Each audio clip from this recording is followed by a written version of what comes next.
Ujjwala बैसाने yes Marathi news मध्ये आपलं स्वागत।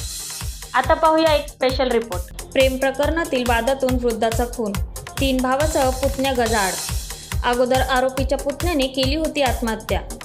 सुरगाणा तालुक्यातील पायरपाडा हदगड येथे 3 सख्खे भाऊ व पुतण्याने चौघांनी मिळून वृद्धाला दांडक्याने मारहाण केल्याने वृद्ध ठार झाल्याने या चौघांवर खुनाचा गुन्हा दाखल करण्यात आला आहे। या सर्वांना दिंडोरी न्यायालयाने पोलीस कोठडी सुनावली आहे।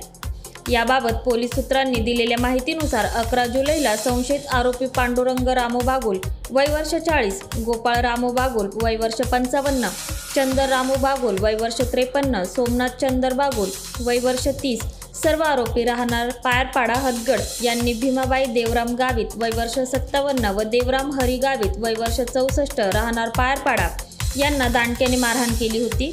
12 जुलैला जिल्हा रुग्णालयात उपचारादरम्यान वृद्धांचा मृत्यू झाला।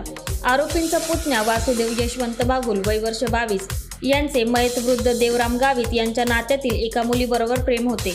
11 जुलैला वासुदेव बागुल याने प्रेमविरहातून ओढणीने राहत्या घरात गळफास घेऊन आत्महत्या केली होती।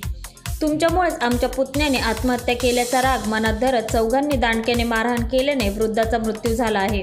चौघांना दिंडोरी न्यायालयात हजर केले असता न्यायालयाने पोलीस कोठडी दिली आहे।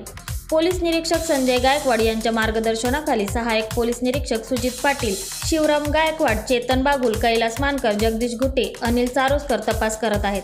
येस मराठीसाठी तालुका प्रतिनिधी लक्ष्मण बागुल, सुरगाणा। अशा प्रकारच्या ताज्या घडामोडींसाठी येस मराठी न्यूज यूट्यूब चॅनलला लाईक करा, शेअर करा आणि सबस्क्राईब करा आणि बघत रहा येस मराठी न्यूज।